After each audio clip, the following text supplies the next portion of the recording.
Good afternoon, folks. This is the Real Life Real Estate Investing Show, where we talk about real life real estate situations, but we bring you real life real estate solutions.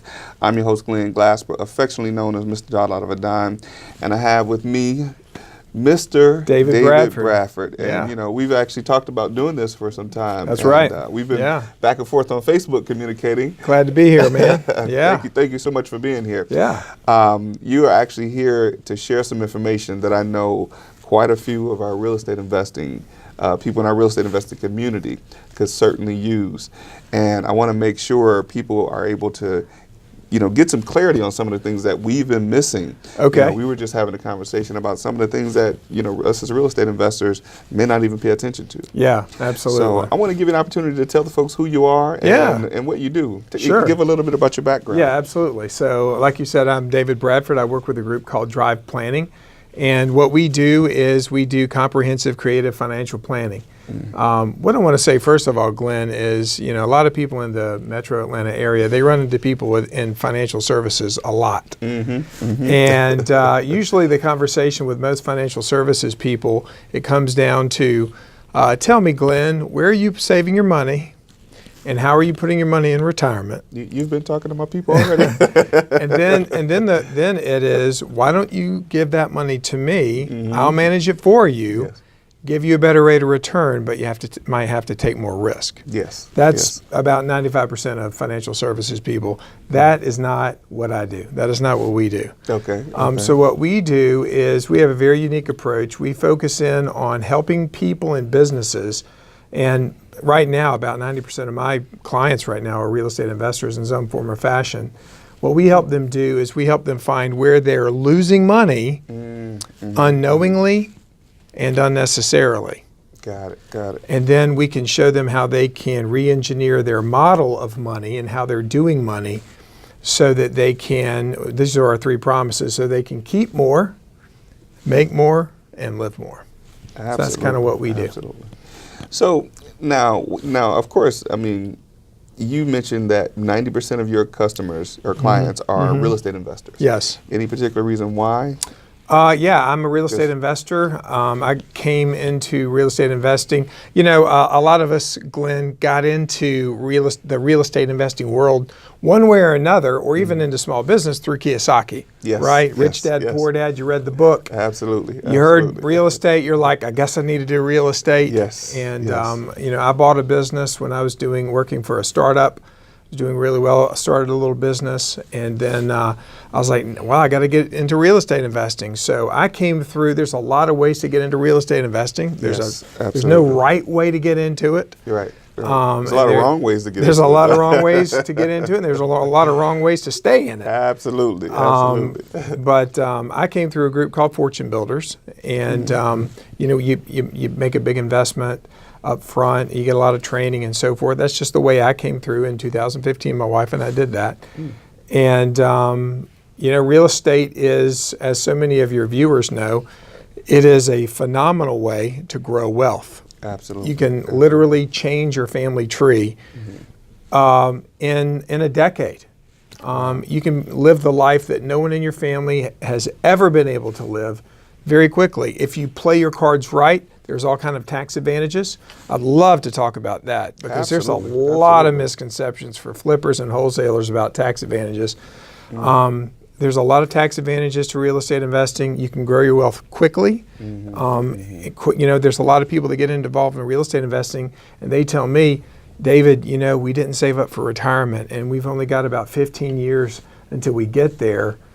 What are we going to do? They don't have enough time for compounding interest to really grow their wealth significantly. And so I said, well, you're in the right place. You need to be doing real estate investing, but we can't make mistakes. We can't take more risk. And believe it or not, you probably, Glenn, when you talk to people in different settings, maybe non-real estate, maybe family cookouts or whatever, you tell them maybe you're involved in real estate.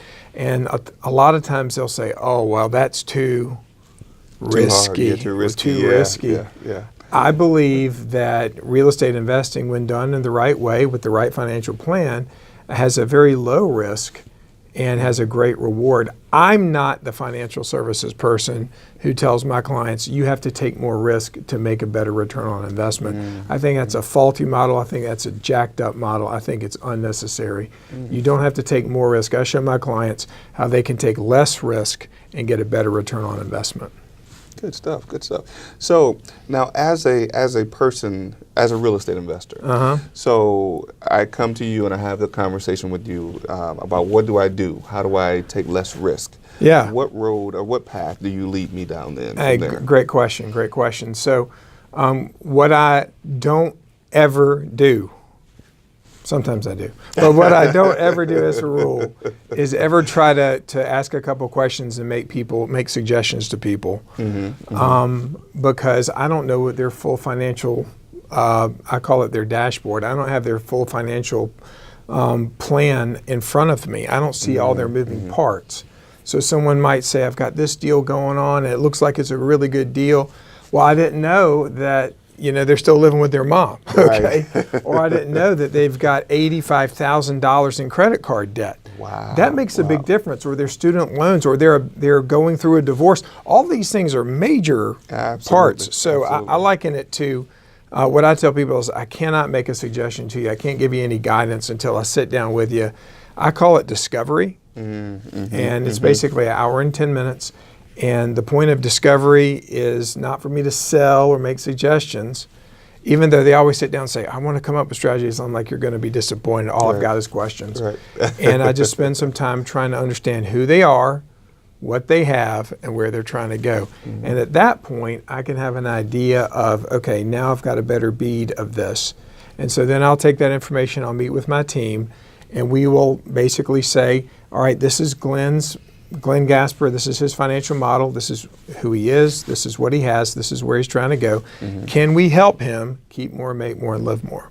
And then I would follow up with you, meet with you, obviously with your spouse and or your team, depending if it's a business model or a family situation. And we would kind of go over what we would recommend as the cautions, the things that we would say, these things are leaks in your bucket. This is where you're losing money unknowingly or unnecessarily. Let's get these things plugged up. And then these are what we would say are the contours of your strategies for year one. And at that point, if you want to do it on your own, say, thanks, David, for your time, you can try to do it on your own, or you can hire me to help you accomplish that. So, what happens with the people that do it on their own? I haven't had too many people do that. Yeah. So I charge a fee, but it's a one-time fee. We call it a membership fee, and they have me for life. And what I tell them, Glenn, is I look them in the eye and say, Glenn, I'll make a commitment to you. I will be the most significant person in your life that does not have your last name. Wow. And I'm going to walk them through 1 year after another, tweaking and augmenting and adjusting based on the market, based on their health, based on what's going on with their money, based on their deals and all of those things, because it's not a static model. You can't just set it and think it's going to stay there forever. I mean, the markets are always changing, opportunities are always coming up, and people need a guide. They need a financial pastor or a shepherd to kind of walk them along the path, and that's what I enjoy doing. I used to be a pastor. Yeah, I was going to say, let's really talk enjoy about that. Yeah, that's fine. Yeah. So we'll come back to that part. But I want to ask, so what have been some of the most challenging things have you seen when dealing with a client? Oh, geez. Oh my goodness. Now I know we only have an hour for the show. I meet with all kinds, okay? So I meet with people who have millions of dollars of net worth, and I meet with people who are in the negative. Negative net worth. Negative net worth. They got more credit card debt than they have wealth. I always make it my philosophy that if I tell you I'm going to meet with you, I always say a prayer. God, show me how I can give this person hope. Show me how I can help this person. If I can, that's great. I don't force that belief on anyone, by the way. Of course, I don't expect people to have my religious belief, but I take seriously what I do. I see it as my calling. I see it as that's what I'm really good at. I'm gifted at doing that. And my background in the ministries has given me a lot of perceptiveness in terms of cues. And I always meet, by the way, with the couple. I never meet with a one-legged couple. Got it. So the guy's like, "Oh, I make all the decisions in my family. You don't need my wife." I'm like, "Well, you're not going to be my client because if I'm not, because my goal, Glenn, is look, what do couples always fight over? There's 2 or 3 things. Come on, you know what they are." Money and food. Money. Well, is it just me and my wife? You're being very subtle. It's money, sex, and in-laws. Yes. Right. Yes. So, one of the goals I have for our model is we want them to be financially free, physically fit, and financial and relationship rich. So we want the whole process of walking a couple or a business, and a lot of these couples do have a business. We want to walk them through that process where they're going to get closer together. It's going to help their marriage. They're going to, for the first time, a lot of them, they're really talking about their money. Right. And you know what I enjoy about it is I can be the bad guy. So Glenn, it's not, "Well, honey, you told me I need to do this, but I think we should do that." Right. When I step in, they're like, "Well, honey, David said we got to do this." Absolutely. So I take some of that pressure off.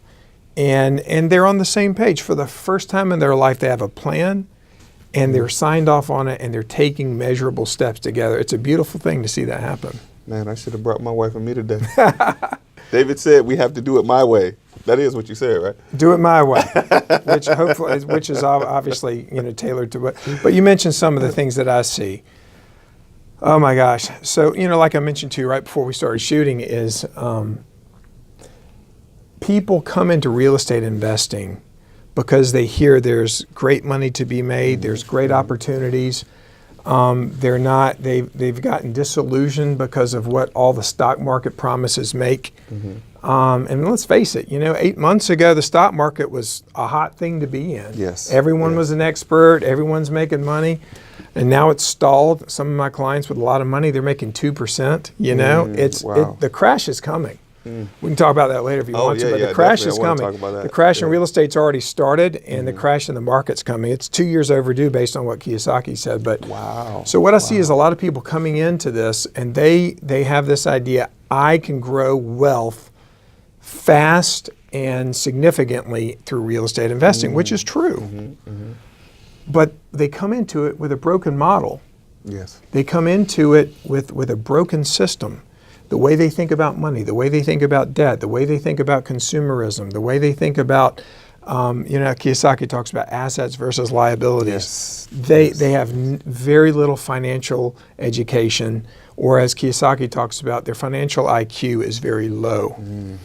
And so I get the privilege and opportunity of helping come in there and train and educate and make suggestions and give them books and give them counsel and point them in the right direction, not just to tell them what to do, but to how to learn how money works and learn how to fix that foundation.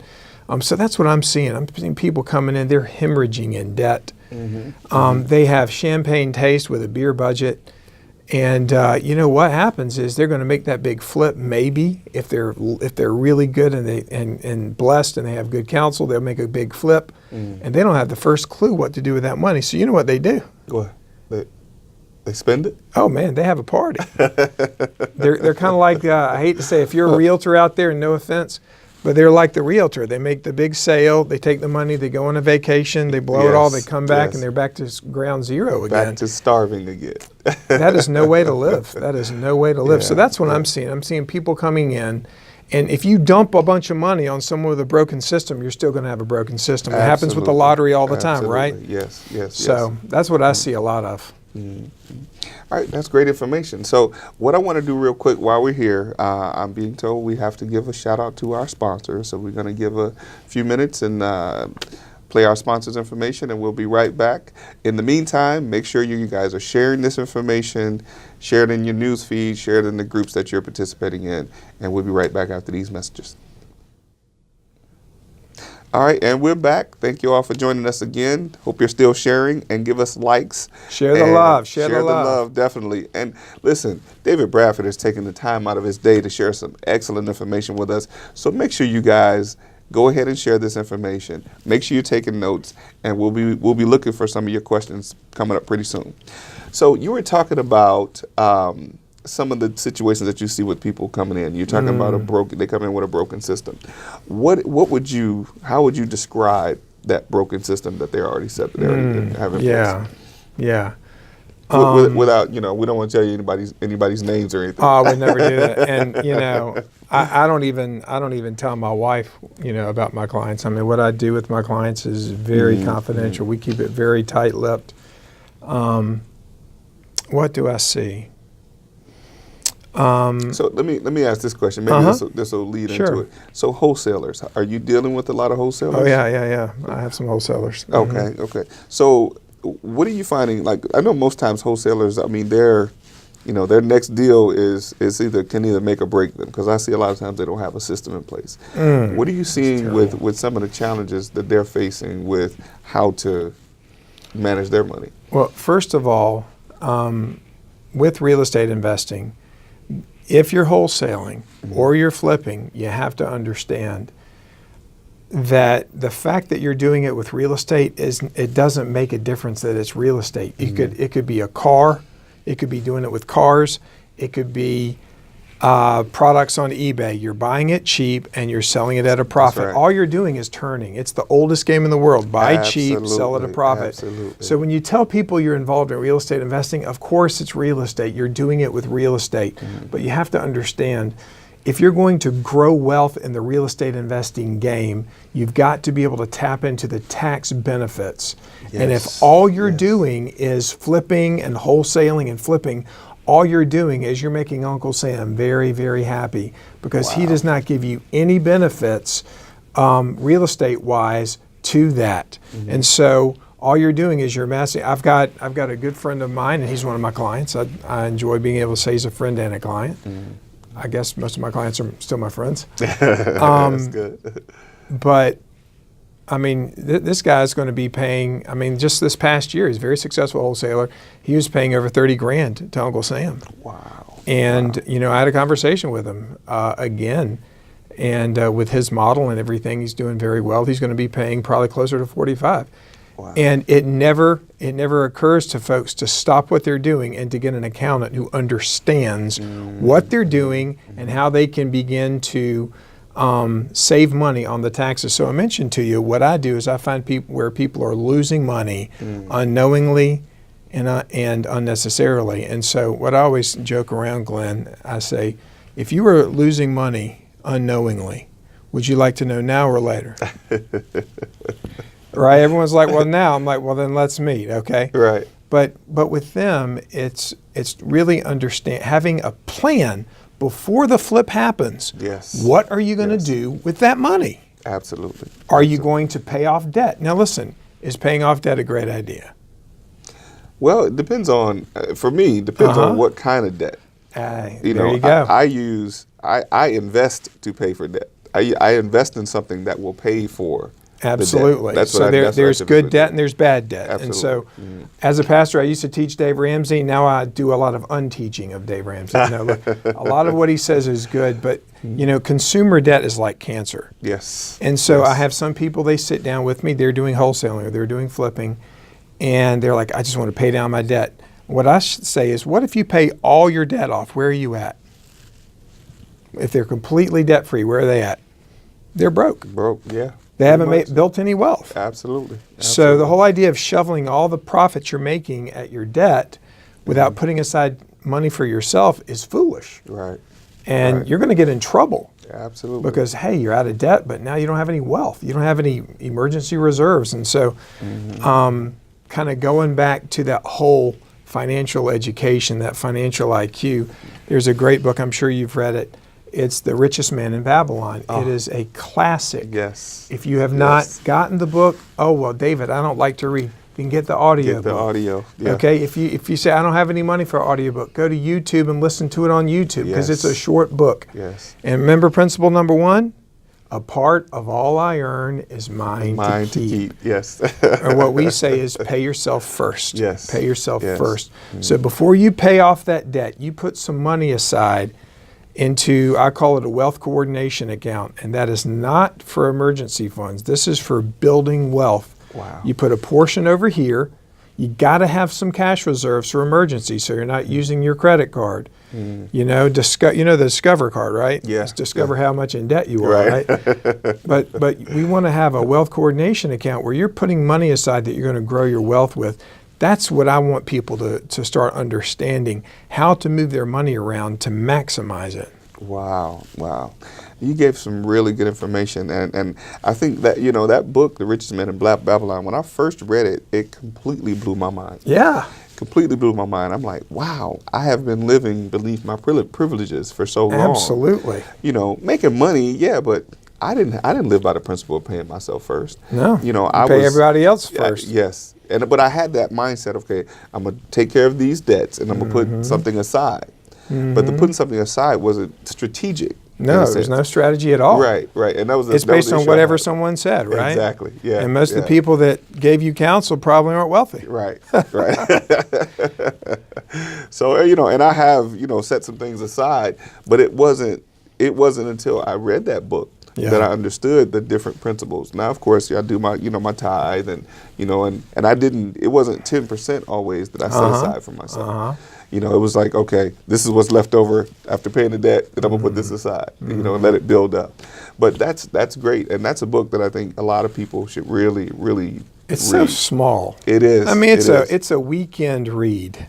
Yes. You know, yes. but I'm a big believer that there are some books you need to live in. Absolutely. And I believe, and I'm going to challenge you, if you're not a reader, you're never going to be a leader. Definitely. Okay, readers lead and leaders read. Absolutely. Okay, yeah. But I'm a really big believer that there are some books you need to be living in all the time. There are some books that I say, these are absolutes. I've got 6 kids, 5 boys and a girl.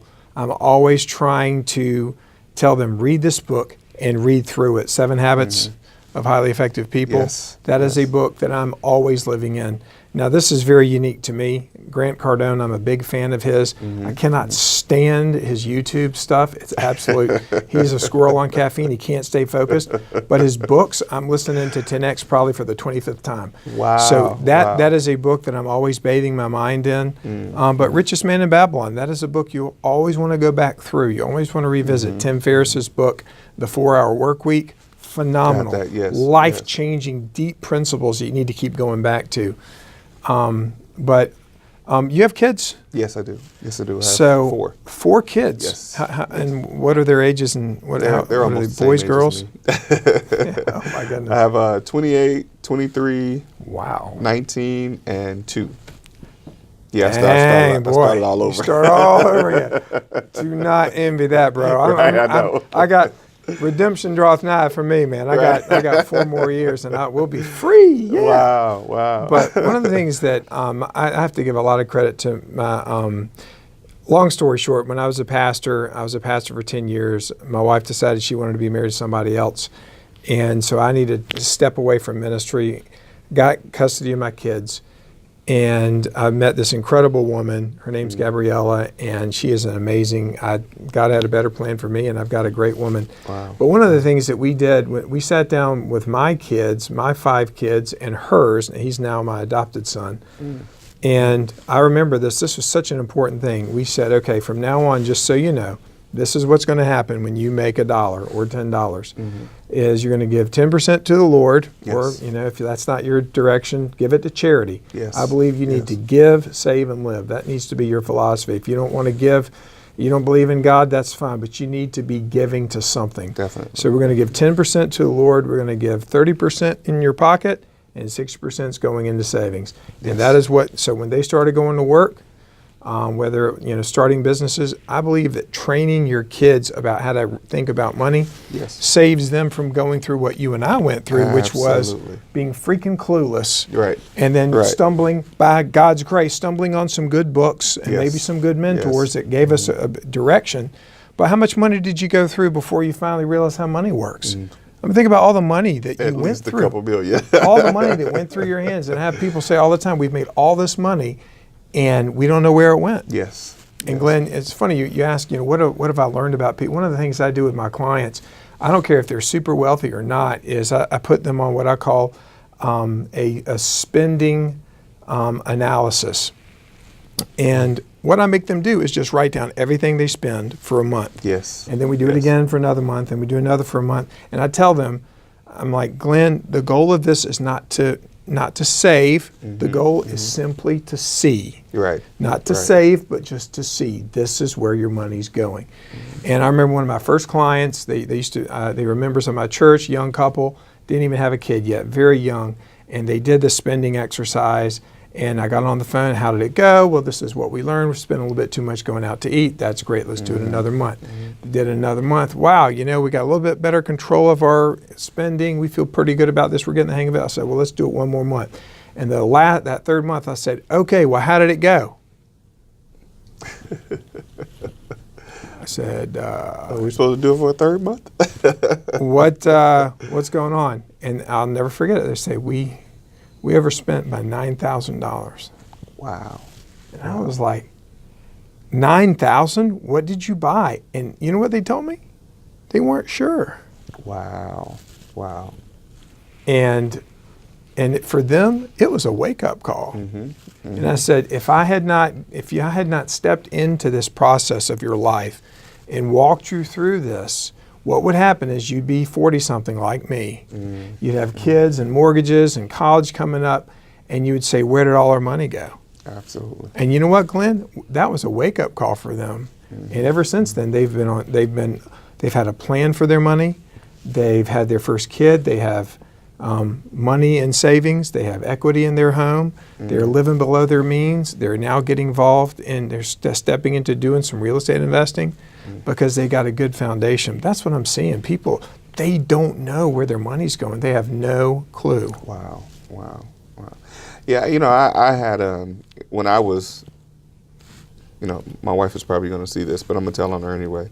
So when I was taking care of the bills in the house, I had everything managed and, taken care of, had the dates when the bills were supposed to be paid. Okay. Now she's done it. She's taking it over and she's doing well. So I won't throw her under the bus too bad. You mean she's doing better? She's doing better. Okay. Yes, she's doing much better. All right. And so she has a spreadsheet, based on things that I've shown her how to do. Okay. But when I was doing it, it was she's doing better. But when I was doing it, as opposed to when she started, she would forget to pay the bills, and I'm a stickler about paying late fees. Okay. I cannot stand giving away money for nothing. I hear you. There you go. So she would miss the due date, we'd have to pay the late fee. You'd have to go. Yes. It's a learning process, sweetheart. Yes, right, we're going to get this down. So she's doing much better with that now, and that was one of my biggest pet peeves, is paying late fees. Yeah. I can't stand to pay late fees. Well, it is still one of my biggest pet peeves. It's one of the things I put is when I have do you have like a vision board or something like that? I have on Google Drive, I have like a little vision board, like a PowerPoint. I go through maybe once a quarter and it's all visual. Oh, wow. Okay. And one of the things is I always pay my bills early. Yes. Mm-hmm. I want to always be in a place in life where I know my bills are always paid early, not on time, because one day after on time is late. It's right? late. That's right. Is always pay my bills early. I want control. And you know what? There you go. That's what wealth. That's what a good plan will give people. It will give people control. Yes. And it will give people options. And the reason most people feel trapped today, I just got a phone call from a client of mine. They went on a great vacation, just the two of them. They got back and they're in a panic because the debt's starting to catch up to them, and they're panicking. And when you're in a place like that, you feel like everything's out of control and you don't have a lot of options. Right. That's a scary place to be. Absolutely. Absolutely. One of the things I look at in terms of investing in real estate, I see a lot of people get involved because of the excitement of the money that you can make. And one of the things that I've seen with a couple people that I've mentored, is the challenges that they face with now what to do with the money. I'm a wholesaler. I made this amount on this deal, and not realizing that, first of all, you didn't make all of the money that check says you made, because part of that goes to Uncle Sam. Oh, you got that silent partner. Right. Oh, yeah. That's the partner that they're JVing with, that they didn't write That's a right. They didn't write a JV contract for that. But oftentimes they don't realize that first you have to pay those taxes, and then after a while, not realizing that there are some deductions that you can take. And I've seen people who pay a lot more in taxes than they had to. Taxes are one of the biggest areas that people are hemorrhaging. Right. Hemorrhaging money. So what do you say about some of the deductions that people can take? Well, first of all, if you've got just a typical accountant, and if you're an accountant out there, I want to tell you, I have the greatest admiration for people who do accounting. Working with numbers all day long, it would kill me. Yeah. I just, so kudos to them. But let's face it, the IRS code's about that big. Okay? Is it shrink? Exactly. It's now on PDF. PDF's only that big. But, and a lot of accountants deal with the typical American, the typical family. Okay, they're working for AT&T and they're working for some other corporate job. Yes. They have very simple tax returns. It's income, you got a 401k, the deductions are very simple. You got your home interest mortgage and very simple things, your children, and then it's done, okay? And most accountants are dealing with those, and that's great. But when you're dealing with real estate, it's a different ballgame. You've got to be savvy, and so what we want our clients to have, we tell them you got two kind of accountants. So when I'm describing this, I'm going to just ask your audience, when I'm describing your accountant to you, which one do they fit into? There's the accountant that takes orders.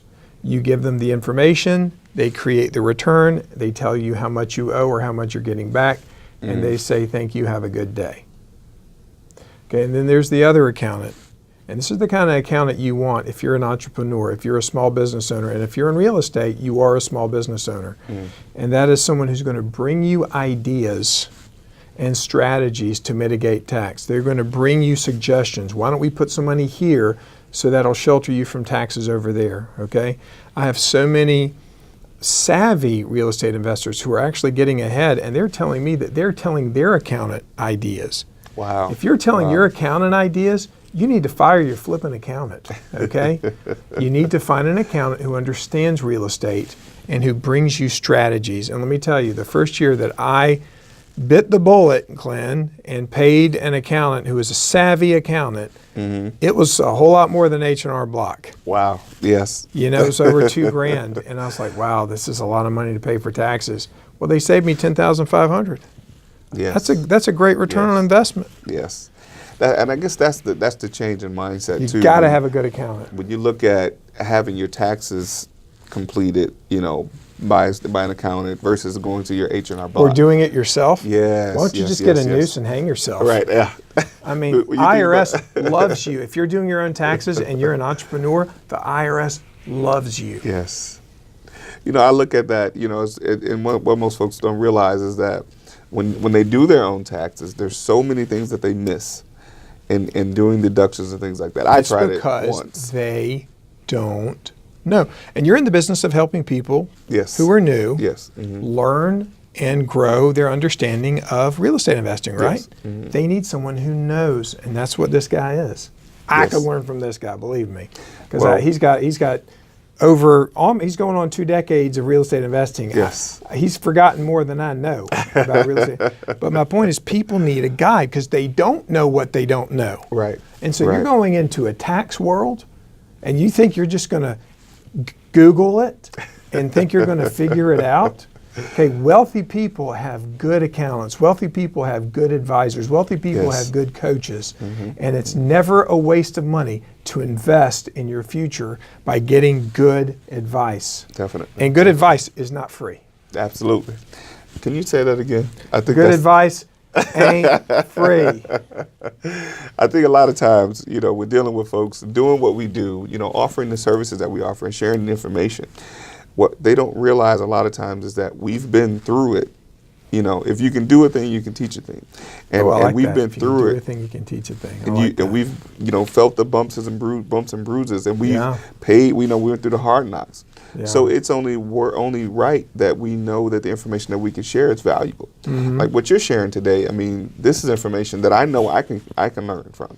You know, I know there's some things that I can be making some adjustments on, you know, in terms of, you know, getting my financial house in you know, it's okay, but it's not as tight as I'd like it to be. Sure. You know, I think we still eat out too much. I think we still spend too much money on eating out. Yeah. You know, we don't do it a whole lot. You know, my mother-in-law cooks quite a bit, but that's nice. you know, I'm hungry It's now. good that you like your mother-in-law. Yes, I do.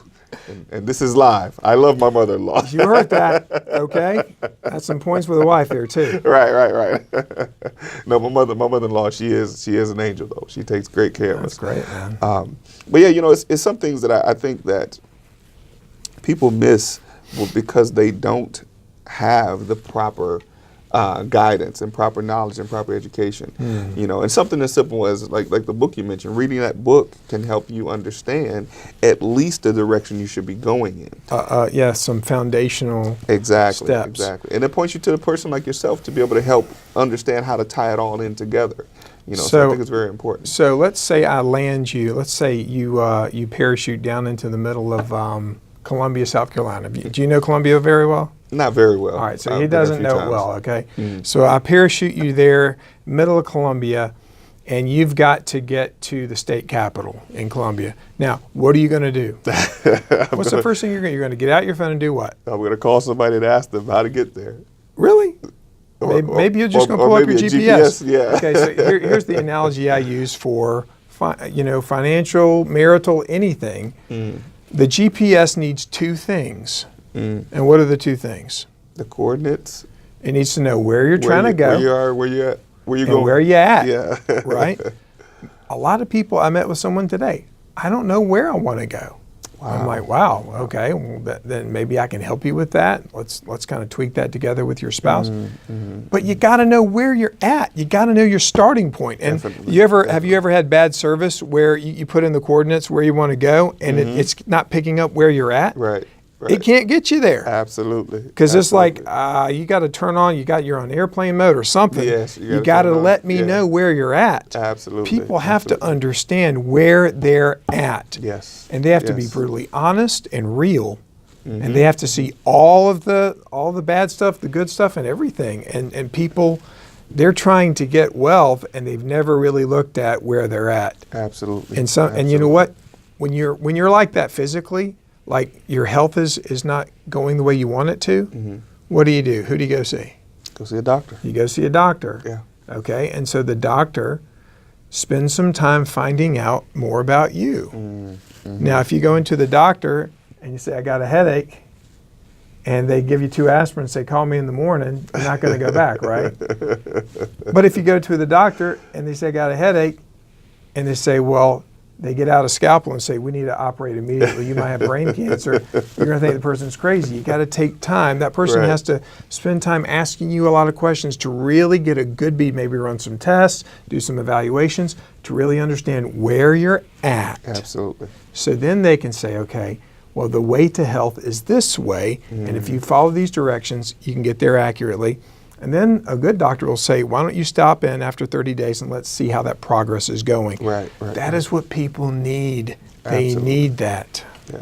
So tell the folks, what is some of the we talked about some of the challenges that you face when dealing with somebody that's not on the right path. What has been the easiest thing that you've seen that you in order? I mean, how would you describe an ideal client, I guess? So, an ideal client, there's 2 ways to ask that. I go to like a networking meeting. They say, who is the kind of people you want us to refer to you? And I'm saying very wealthy people. Right. No, but an ideal client would be someone who's teachable. That's it. Right. So someone who's teachable and who realizes that they need help. Right. If you can find someone who's teachable and then they need help, you can teach that person, you can train that person how to get out of debt, grow wealth, and change. But the people who, they stand there on the sidelines, they're looking for a few tips.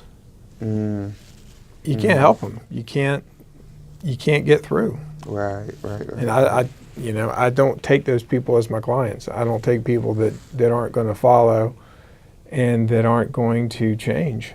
Wow. Yeah. So have you had some people that got started with you that seemed like they were going to be on the right path, and then went a different direction in what you told them to do? I mean, I've had millionaires that I've said, here's your money back. I said, I want a happy client. If that means you need to, I want you to leave happy. If that means you leaving with your money and I give it back to you, that's fine. I want you to leave happy. So you can leave with your money and go somewhere else, or you can leave by me helping you accomplish what you're trying to do. But I've had some that have just fall off the radar, or they don't act like adults, and they want to put it on me. Well, you're not holding me accountable. And I'm like, wait, hold on, we're adults here. People say, well, how far can we go in a year? I said, that's not up to me, that's up to you. Wow. Because I can't make you go faster. And I've got some people, they still haven't gotten me the documents that I need. And they're like, well, why haven't we gotten further ahead? I was like, I still don't have your documents. Yeah. I talked to accountants, a good friend of mine, Roger Herring, phenomenal. He's like a wizard for real estate investors. If you should really reach out to him, Roger Herring, 2 R's, like a fish. Yes. But he tells me all the time, he goes, I don't know what their situation's like. I still don't have their documents. You hear it all the time. So you can only go as fast as you're willing to, going through the steps. You got to show up at the gym if you're going to get in shape. Absolutely. I say to some of my wholesale students, when they say, well, I haven't closed the deal yet. I said, well, you haven't given me the goals that I asked you for from the beginning. You're not filling out the goal tracker sheet that I give you to track what you're doing on a weekly basis. So I understand. I get it. What do they say about measuring? You can't. What you measure is what you can't measure, what you don't track. Yeah, there you go. That's right. Yeah. So and that's the challenge that I have. So I get it. With even with doing funding for clients, and we say we get you funding within 5 to 7 days. But if you don't give me your documents till the 6th day, that's going to be 5 additional days. Yeah. So or they got late fees, and they're saying, why are they charging me? And you're like, because you're late. Absolutely. So when someone gets started with you, and I know we kind of went down the path of what an ideal client would be. So if I came to you and I have, say we have $1 million in the bank, and I'm just flipping, or I'm wholesaling, or whatever I'm doing, what do I need to be figuring out what my next steps should be? Like, if I don't have a solid plan with what I'm doing with the money that I'm making. Well, the first thing I'm going to do is whether you have $1 million in the bank and you've got a lot of, I'm going to find out where all your money decisions are. And that starts with, I call it protection, savings, and growth. We have a model, and wealth always flows in that direction. It always starts with protection. And I'll be very brief about this. In the old ancient days, before they built a city, they'd always build a wall, okay? Yes. And so, because it doesn't matter what you put in the city, it doesn't matter how grand the palace is and how wonderful the temple is, if the wall is incomplete, it'll fall overnight. Just ask the people of Jericho, okay? Wow. So you got to have, so again, the goal is, everyone's got a bucket, and they're trying to fill that bucket up. And when it gets to the top, they want to turn on the spigot and live on that for the rest of their life. That's everyone's model. They might not say it that way. So my first thing is, what's in the bucket and where are the holes in the bucket? Wow. So I start off with their home and auto. I'm like, tell me about your home and auto. Do you understand it? And then we talk to them about, tell us about your income. Where's the money going? How are you saving money? What do you have in cash? What do you have in investments? Do you understand your investments? No one understands their investments. Even the brokers don't understand their investments. And then I ask them why. I'm like, what's this for? Well, what do you mean? Why do you have $5,000 in the savings account? Because it's a good idea. Okay. We'll just put reserves. Right. And so I'm asking questions, and sometimes people get offended, and I'm saying, well, hold on. I'm not asking to judge. I'm trying to understand how you think about money. Right. And so I would find out their whole model. And that doesn't tell me much, though, Glenn. I can't give them advice. Once I see where their money is, I can't give them advice. I have to say, well, tell me about when you want to retire. Right. What does that mean for you? A lot of my clients don't talk about retirement. They love what they do. So they talk about financial freedom where they can wake up, there's enough money coming in through the mailbox that they don't have to work if they don't want to. And so, what does that look like for you? How much money do you need every month for the rest of your life to where you can do what you want to? And some people, they have one idea, some people have another. Some people, they want to go to Venezuela and turn that country around. Some people want to have a bar on the beach in Tampa. Some people, they want to start a charity and help special ed kids. And some people want to start orphanages. Everyone's got a different game. Yeah. So how much money they have in the bank, $1 million, $2 million, it doesn't matter. It's what is it you're trying to do with that? Absolutely. Now, Yeah. as a segue into that, right now with the economy beginning to correct, that's a time where we need to rethink how to be situated for a correction or a crash. So let's talk about that. That was actually, where I was going into as well. So tell us a little bit about where you see the correction coming and how it's going to transpire. Well, I remember 2 years ago, before the election, Kiyosaki was raving on and on. This is the year, 2016. It's going to be a crash like you've never seen. And guess what? It didn't happen. In fact, the market has hit. Robert Kiyosaki missed the crash.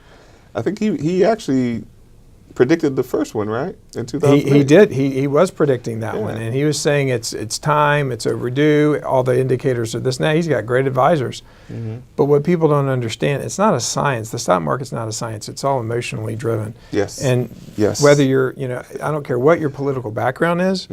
When Trump came into power, there was just an emotional response. We've got someone who knows wealth, who knows the stock market, who knows real estate. He's in. We don't have a politician. They're all politicians. They're all politicians. He didn't come in as a politician, but he's learned how to be one. But the point is, everyone's gotten behind it. He's done some good policies and all that. But listen, what goes up is going to come down. I don't care what president it is. Absolutely. It's going to come down. Well, it's going to be this reason or that. There's always a reason. But we're 2 years overdue. And, the stock market was at a height, and now it's starting to stagger. It's starting to drop and come up and drop and come up. Real estate, I'm seeing seasoned pros. I'm not going to name names, but people who are real estate leaders in Atlanta. I'm seeing it now in my email, dropping my price reduction. These things are happening. I talked to a good friend of mine, very dear friend of mine, and she was telling me that some of her agents are like, "Hey, this property is not moving as fast as I expected to." These things are starting to happen. People are getting loans, and they're getting sloppier on how much credit you need. Wow! And this is already beginning to sound the same. And so for me, my goal for my clients, and when I say for my clients, I want to be an evangelist for people. Whether you're my client or not, I hope you can hear what I'm trying to tell you, okay? Because what you need to understand is that you need to be, first of all, you need to be protected from that crash. But if you play your cards right, you can prosper in that crash. So right there, we're going to take a real quick break, and we're going to talk about how they can protect and prosper themselves after the crash. So we'll be right back after these messages, folks. All right, thank you all for joining us. Thanks for coming back. Don't forget to share. Don't forget to like. Don't forget to show us some hearts. So we're now talking about how to protect themselves in the crash and how to prosper from the crash. Yeah. What would you share with us about how that works? I mean, a lot of people, whether people who weathered 2008, or in any context, have you ever been in a situation where a big opportunity, a big investment opportunity, and it can be Bitcoin. No one understands that stuff. Right. They buy it. They have no business investing in it anyway, but they think they do. So something like this comes along. Oh man, I wish I had more money, right? Right. Or a house comes open, like, wow, I can buy this house. I know I can make a profit, but I don't have any Money. They don't have any money. Yeah. Okay, so what you need to have when a crash happens, when everything tanks, you need to have capital. Definitely. And I know a lot of you've been trained in real estate investing to use other people's money. That's great.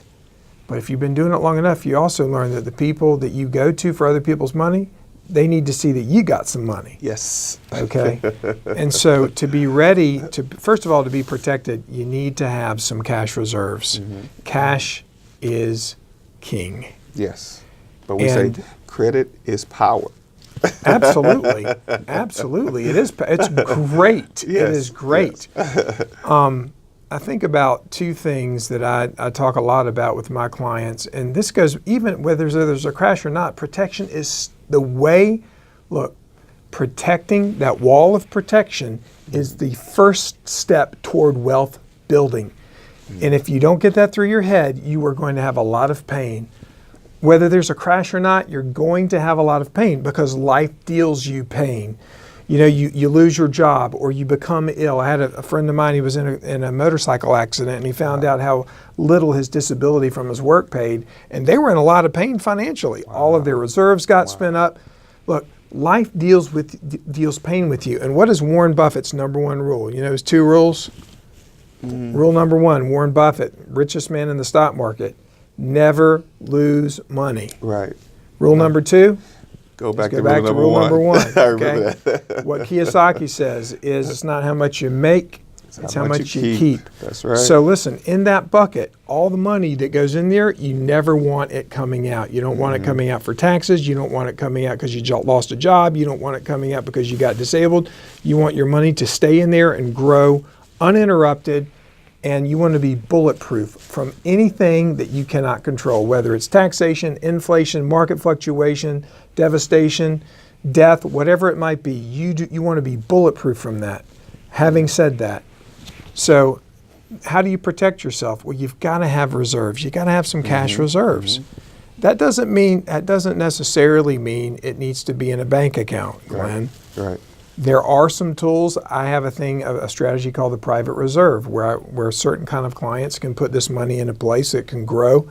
It grows tax-free. You can take it out. Tax-free. You can access it without any loan applications. It's a great place for cash reserves. That's one place you can put it. But the point is, you need to have liquid access to your own liquid cash. You need to have that. So if something happens, you've got reserves to pay for your mortgage. You know, we say, 3 to 6 months. I mean, even Dave Ramsey says 6 to 8 months of expenses. You need to have that. Folks, you're going to, and what's going to happen is when people start, when the market crashes and all of a sudden these wholesaler guys, all of a sudden the prices on their houses go down by 75%. Yes. And now, a $150,000 house you can buy for $30,000. The ones that have money can go in. Right. And this is what I tell people. I know you can testify to this. Yes, sir. If you have your money right, first of all, you're protected. Here's how you prosper. If you have the right money and you have the right model and you're ready for it, you can quadruple your wealth in 2 years. Would you agree? Absolutely. Quadruple your wealth in 2 years. How long would it take you to quadruple your wealth right now? Think about how long it would take. Imagine what it would take to do it in 2 years. If you're situated right, you can step in when everyone's losing their houses and foreclosures and all these things, and you can step in there and just blow up your wealth. And that's the thing about educating yourself. Like, this is something that's happened before. It's so repeat. This does not take a crystal ball, right? Right. Exactly. This is something that's happened before. So many people should have been paying attention.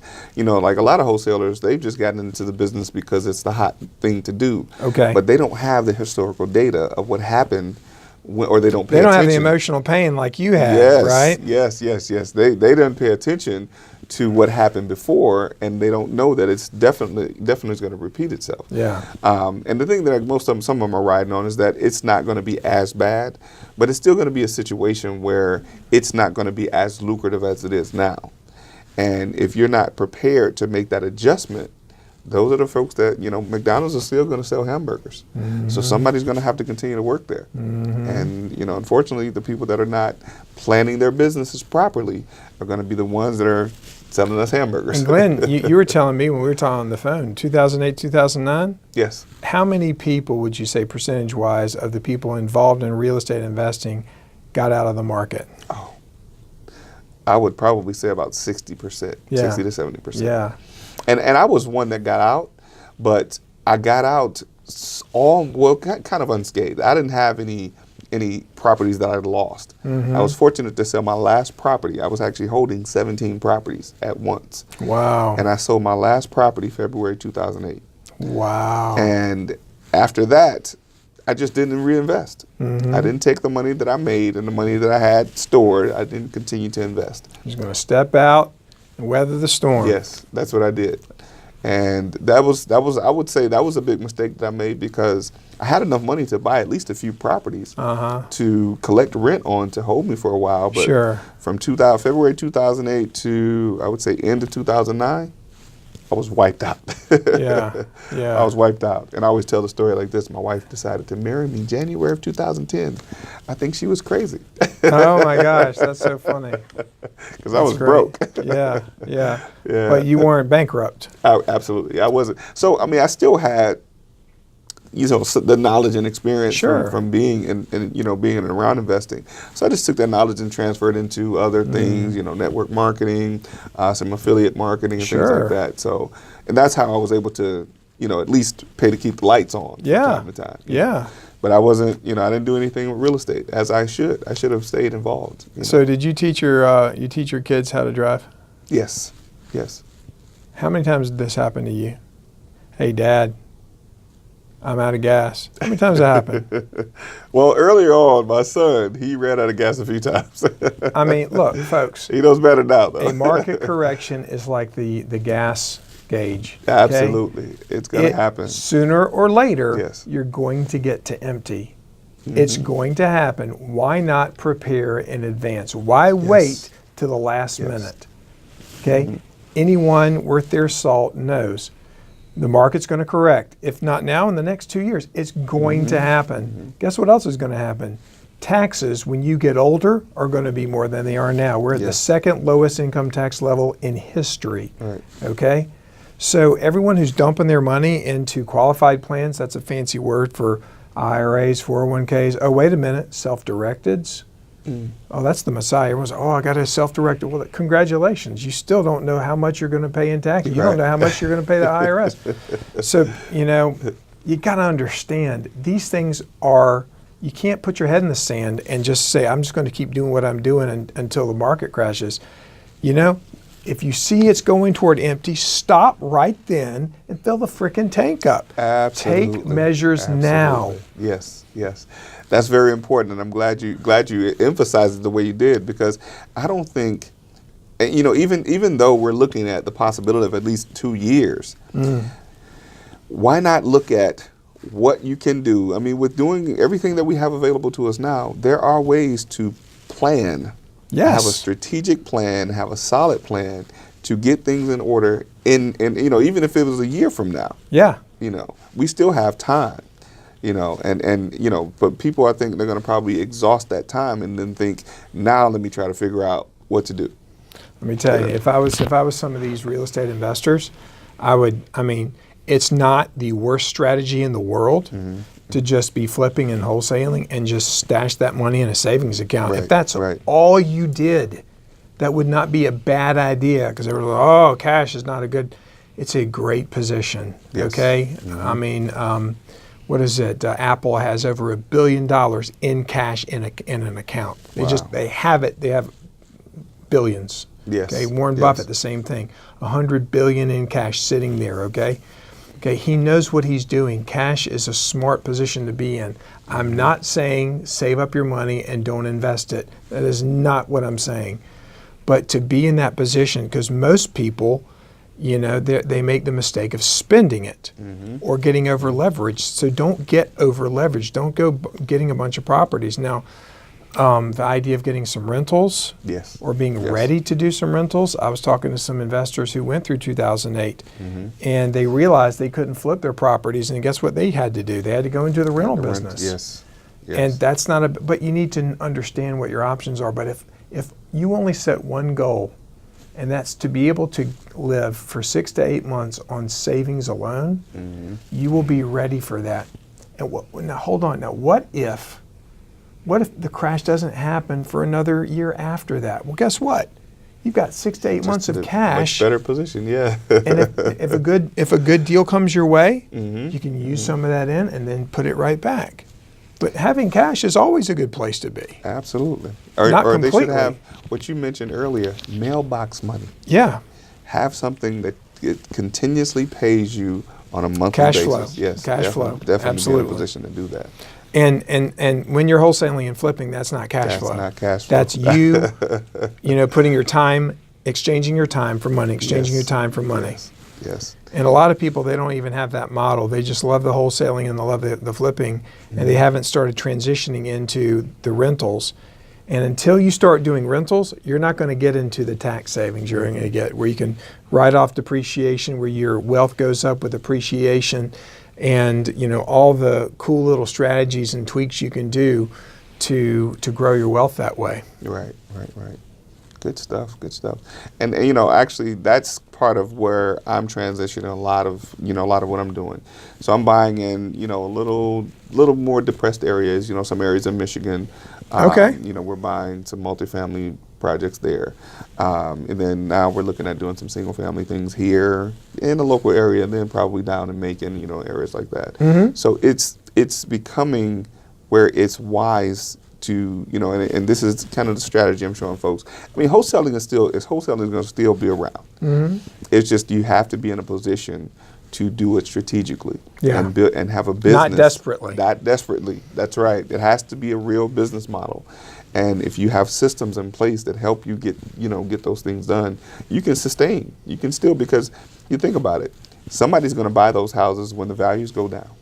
Yeah, there's going to be all kind of foreign investors looking for wholesalers to find them cheap property. Right. Somebody's got to sell them. All these trust funds and stuff like that, they were buying those properties up left and right during the downturn.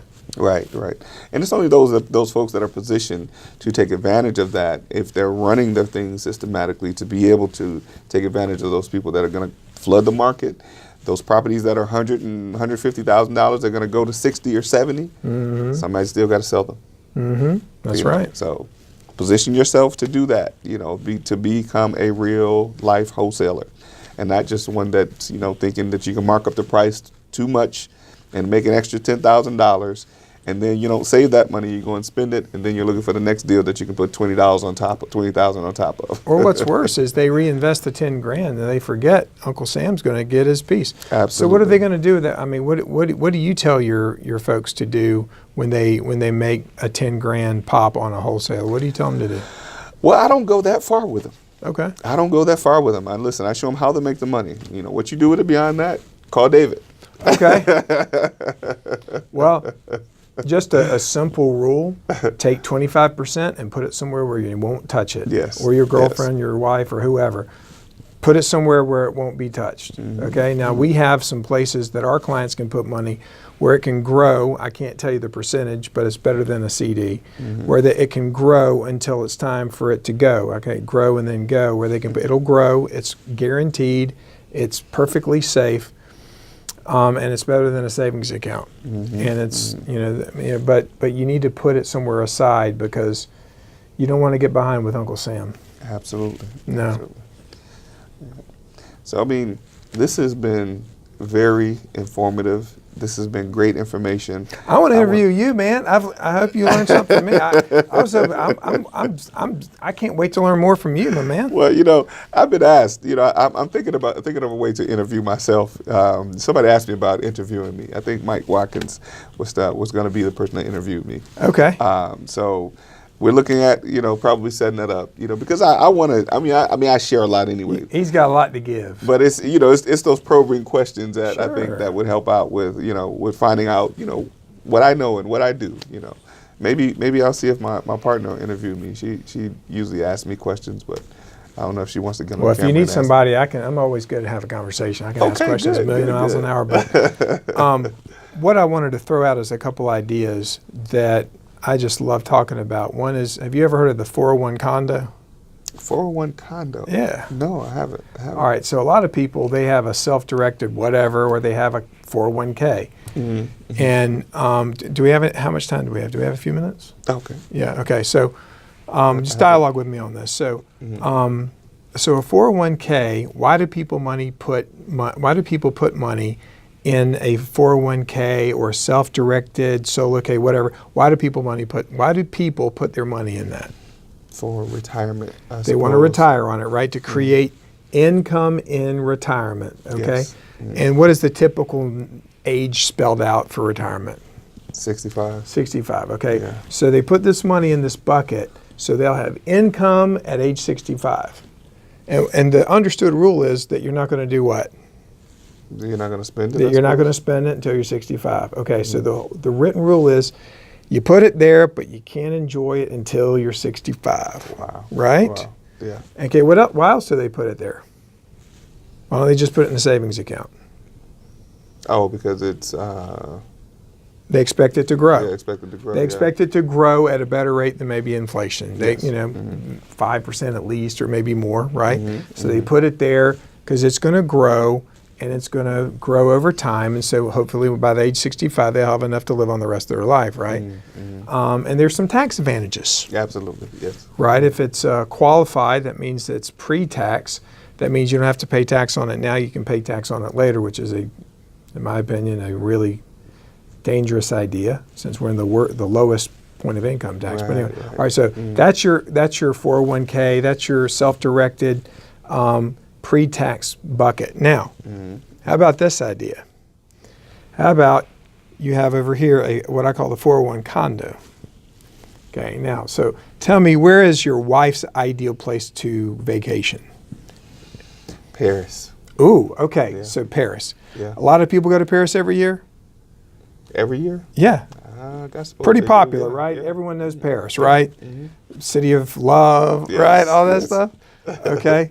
And is that probably always going to be a big vacation destination forever, pretty much? Probably. Yeah, probably always going to be there, right? Okay.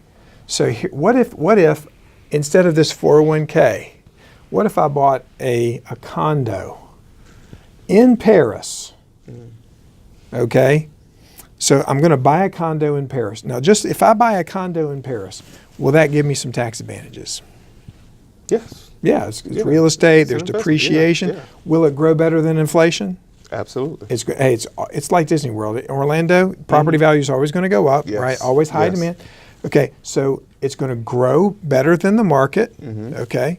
Now, when I'm age 65, could I cash that out and live on the proceeds until I'm dead? Yes. Yes. But here's the question. Can it produce income for me now? Yes. Oh, yeah. Yes. Airbnb? Yes. Now I've got income at age 65. I got income now. And wait a minute. Your wife likes to go there. We can go there. You can go and there have a place to stay with, yes. Now, can you enjoy your 401k anytime you want? No. But if you have a condo in Paris and your honey says, baby, we got a Delta discount. Right. It's time to go. Our condo in Paris. Just make sure Airbnb has this week open. Right. And so now you're enjoying something Yes. throughout Yes. your life. It's creating income for you, probably well beyond what you owe on the mortgage. Absolutely. Yes. And you get to enjoy it in retirement. Dang, son. Right. What do you think of that? I call that the 401 condo. It's better than a 401k because you can't take the kids and sit in front of Merrill Lynch and enjoy your 401k. Absolutely. Say, hey, we're all going to enjoy this for a week. We're going to sit on the lawn at Edward Jones and enjoy my 401k. But you can go out to the beach or to a cabin in the mountains or to a ski That's lodge in right. Colorado. That's right. You can enjoy it now. You get all the tax advantages. You see, this is creative, comprehensive financial planning. There's another thing that I'm not going to tell you how to do it, but there is a way. But you just gave some very valuable information, and I hope people are paying attention to that. Freaking dude, I can't. Listen, let me tell you, man. That's we're gonna what have to you put do. a donate button down below for that information you just gave away. Now the best way to do the 401 condo strategy for the here and now is find a place within driving distance, okay, that you and your family would enjoy. For some people, that's mountains. Maybe it's, I don't know, Grand Ole Opry. Some people still like that stuff. Maybe it's Myrtle Beach or something like that. But find a place that you would like to go with your family to get away, or just with your spouse to get away. And make that your 401 condo and start putting your money in that, where you can enjoy it throughout your life, not just someday when, because what happens if you die early? Wow. Everyone else gets to enjoy it, but not you. Right.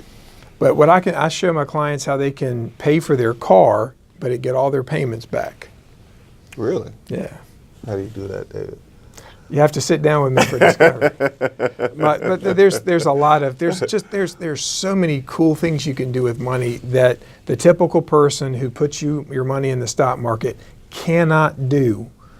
They cannot by law do. If they give you advice about real estate, they give you advice about private equity investments, they could lose their license. Okay, that's their little, that's the track that they run on. Okay, that or life insurance. That's the only two tracks they can run on. They got their Series 6, they can't text, they can't go on Facebook Messenger, they can't have fun like I'm having fun. Wow. But so what Drive Planning does, we find all options that are open financially, and we find creative tools and ways that are tailor fit to what you're trying to do, that can give you access to capital. I literally sat down with a lady, she's just starting in real estate investing. She goes, I need access to capital, I don't have any. And in just 1 hour and 10 minutes of discovery, I found out she was sitting on about $135,000 worth of capital that she could have access to. Wow. Just by tweaking and re-engineering her model. So I can't make people money, but I can stop up the holes in their bucket. Right. And if I can do that, guess what? They haven't taken on more risk. Absolutely. But they're not losing money that they didn't realize they were losing. So I love what I do. It's exciting to me.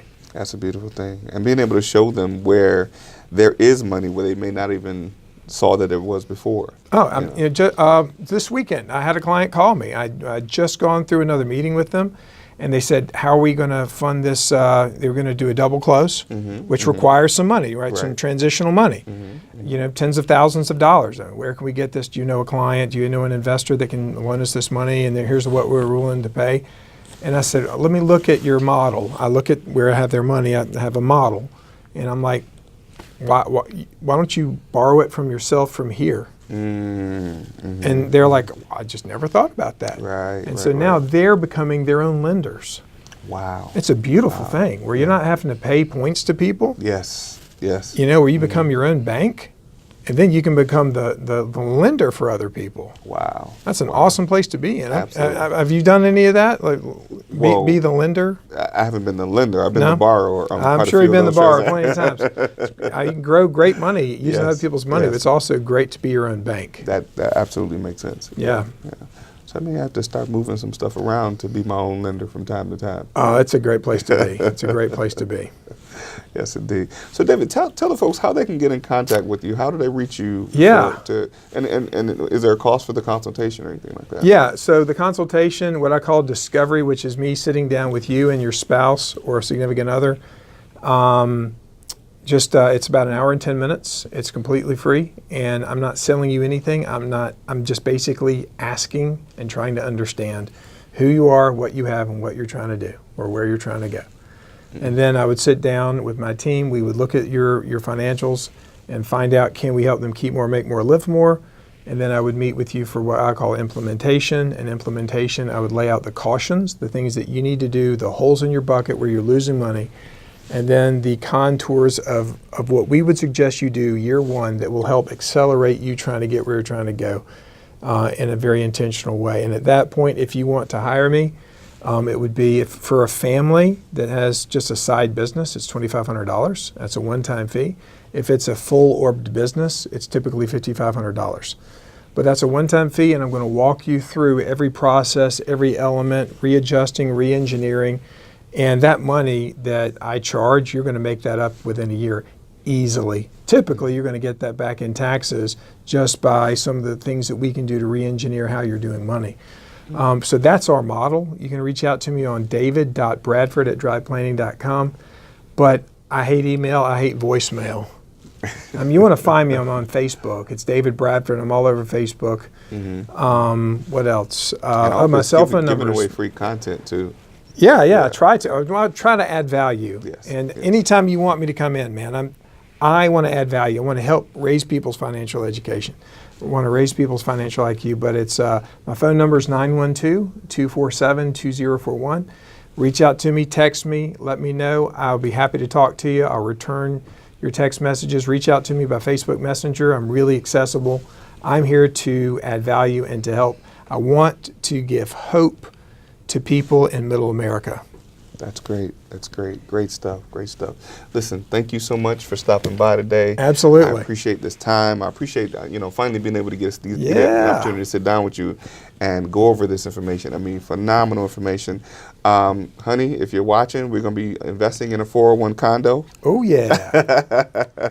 And can I make a plug? There's Yes. we're going to be talking with a panel of experts on October 3rd. That's the first Wednesday of the month. It's called Level Up. It's something that me and a couple of my friends put together. We do not make a penny on it. It's all about trying to get knowledge out there to advanced real estate investors. We're going to be talking about the upcoming crash. We expect there to be a lot of lively debate and maybe some bar fights. But that's coming up. You can find out more information on www.levelupallaccess.com. It's $25. You get a buffet meal at the Hudson Grill, and you get a lot of great information. It's the best money you'll spend. We expect it to be packed out, so get your seat when you can. Levelupallaccess.com. It's going to be a big event. We're going to be talking about, and you're going to learn about the dynamics of the crash that's coming, the correction that's coming, whatever you want to call it. Oh, by the way, you know the difference between a crash and a correction? Tell us what's the difference between a crash and a so- correction. I could tell you, but I want you Okay, the expert. so the difference between a crash and a correction. People call it a correction when they're ready for it. People call it a crash when they're not ready When they're not ready for it. That is the difference. So we're going to be talking about that, and that's going to give you some really good information to make educated decisions on how to get ready and protected, and maybe even so you can prosper when that happens.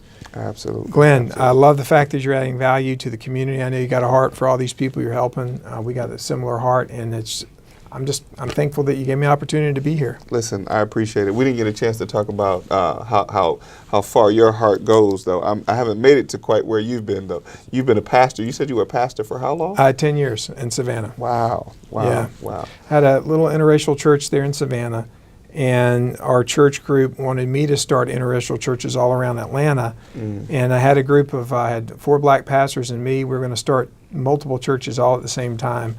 And a month before we started doing fundraising, I found out that I needed, that my wife had replaced me, let's put it that way. So, but God had better plans for me. Yes, that's why I'm here. Yes, that's good stuff. Yeah. Well, listen, that's where it is. God will lead us in the way that we're supposed to go. That's right. We just have to take whatever comes along with it and follow. You can always trust Him. Yes. And you can always know that He loves you, even though you don't understand the pain that you're in. I hope you'll come out to an event. I'd love to. I got to plug the event that we're having at my church. What church you go to? Uncommon Favor. I attend Stronghold Christian Church. Okay. And we're doing an event this coming week, this Thursday, as a matter of fact. It's Thursday through Sunday.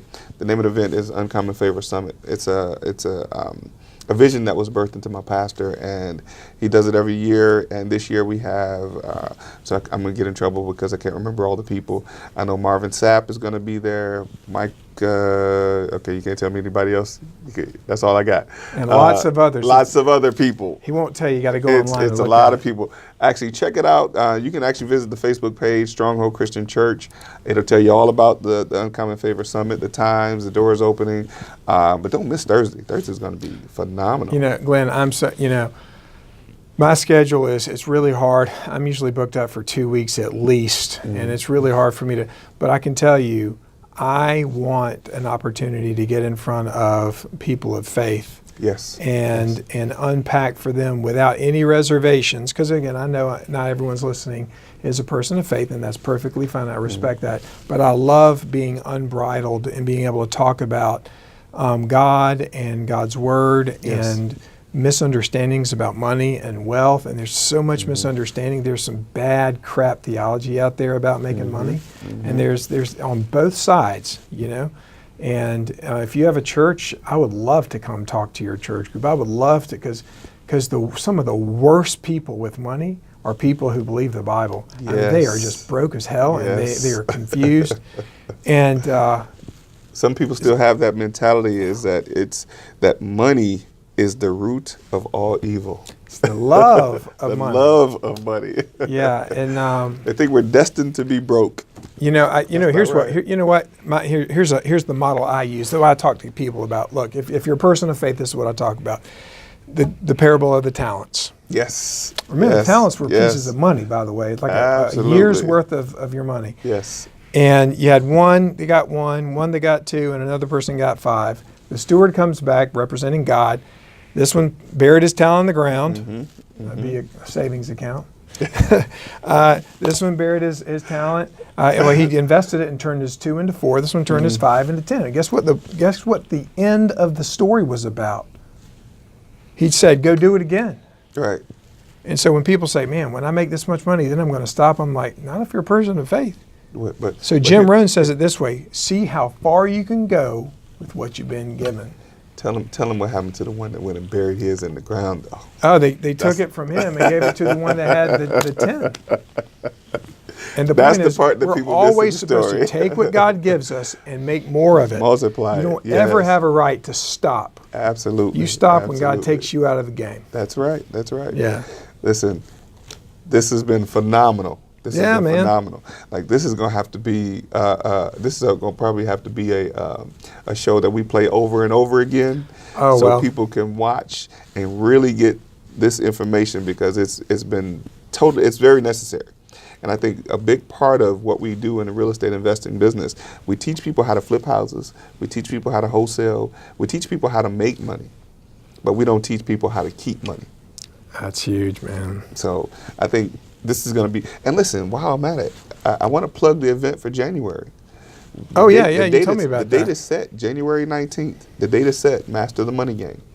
And David's going to be a part of the event. You did agree. If he'll still let me, You did agree already, right? I'm there, man. Okay, so even if he didn't agree, he's going to be a part of it. I'm going to be there.